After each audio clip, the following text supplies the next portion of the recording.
is SoCal Bob, and I'm, as you can tell, right here at the junction of the 101, the 134 actually. I'm on the 134, heading into the 101 as the 170 hits the branch off to the north side there.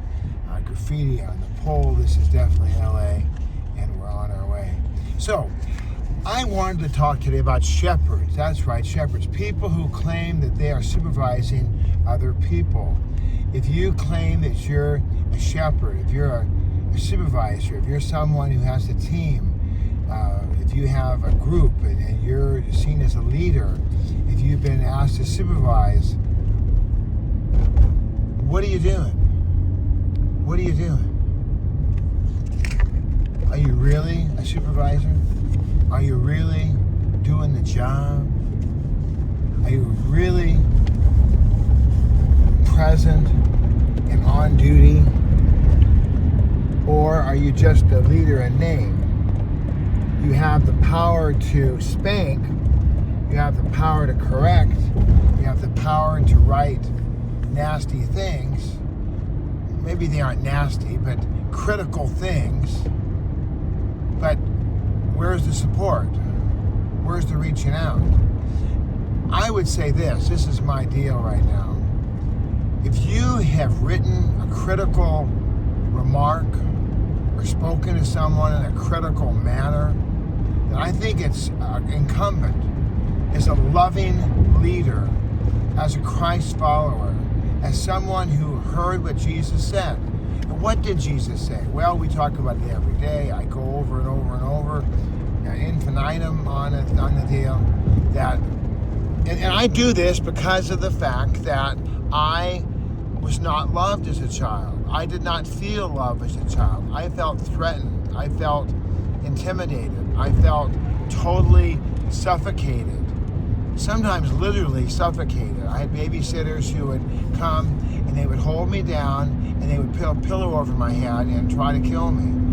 And I was convinced they were in it for the jollies. They were just having a great time. It was like, so I have a lot of issues with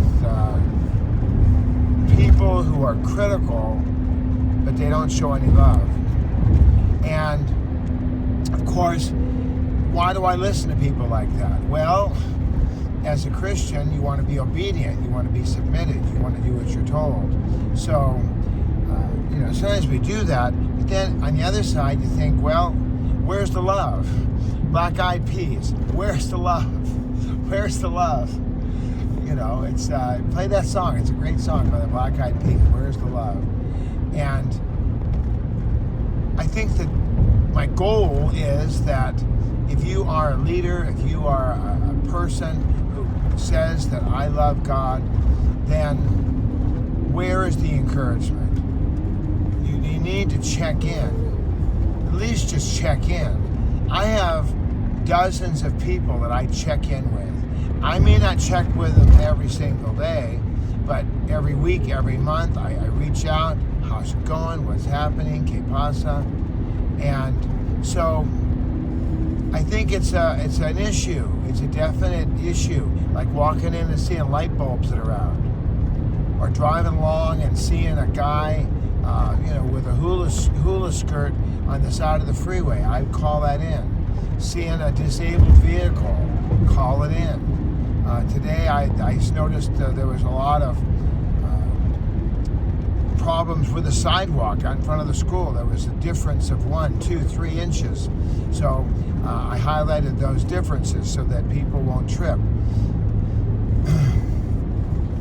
So if you'd like to be a better leader, then I would recommend that if you've corrected people, now if you haven't corrected anybody and you're just not talking to anybody, well, that's a whole other issue. I think you should try to reach out to people. At least, try to reach out to them.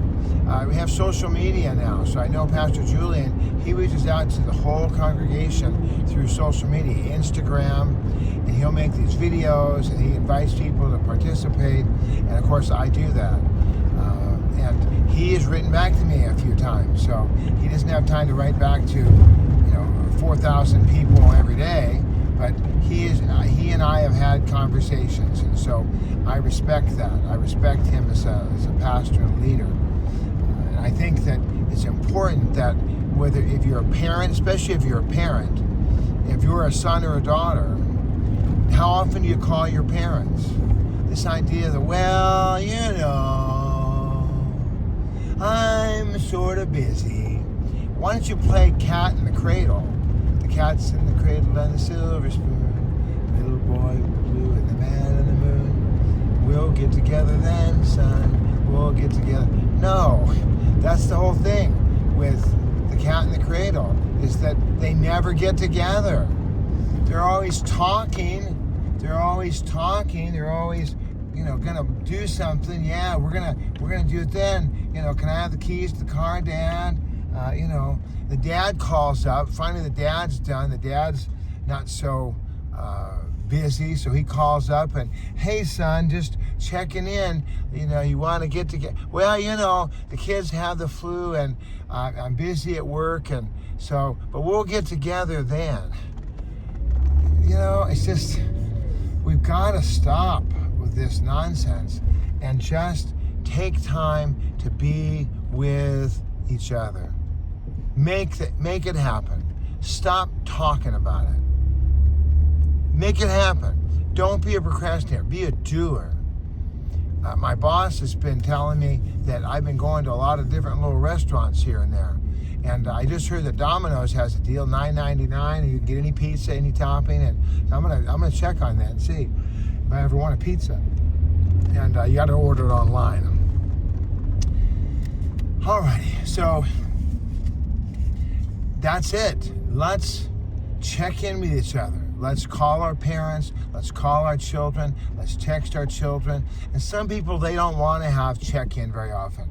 I do have that relative that we talked about before that, nah.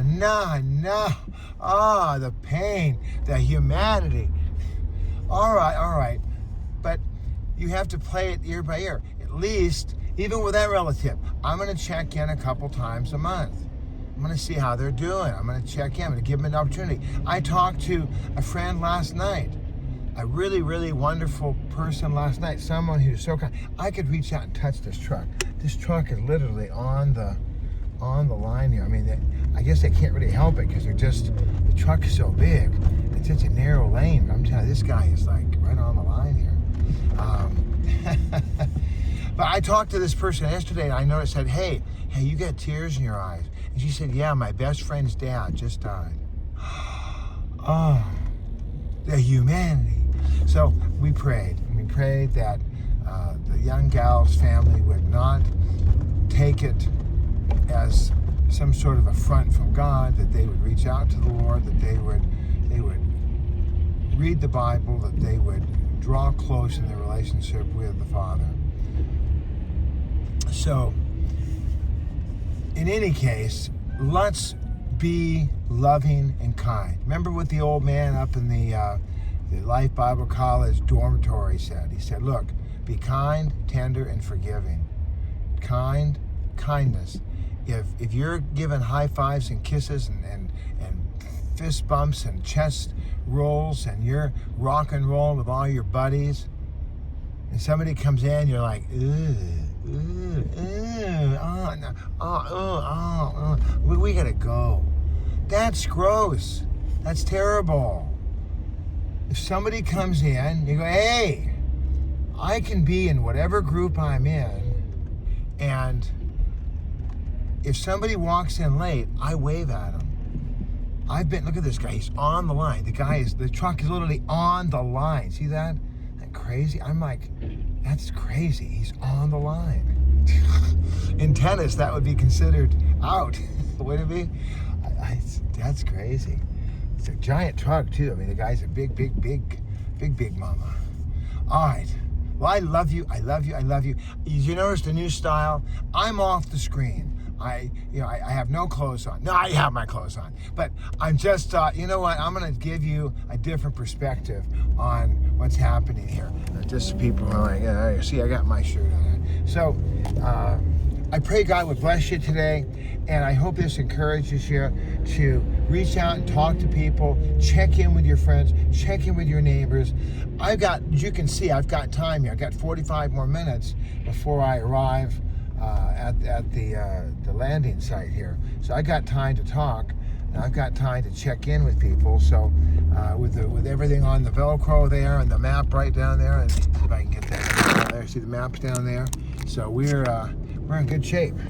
All right, well, I'm gonna float over this way now as the big truck comes into my lane, and people are not being very kind to that big truck. Poor guy. He couldn't get over any earlier because he was in the thing. So, okay, any questions, please write them down. If you'd like to text me, you can text me. It's 213-713-8954. That's 213-713-8954. Right behind the F-150 here from Ford. And there's all the garbage on the side. This is just crazy. Nice piece of plywood there. Can't get it though. And there's an airplane flying out of Burbank, looks like. Okay, I love you, I love you, I love you. You can email me at 8954green@att.net. And that's it from here. SoCal Bob out for now. Love you.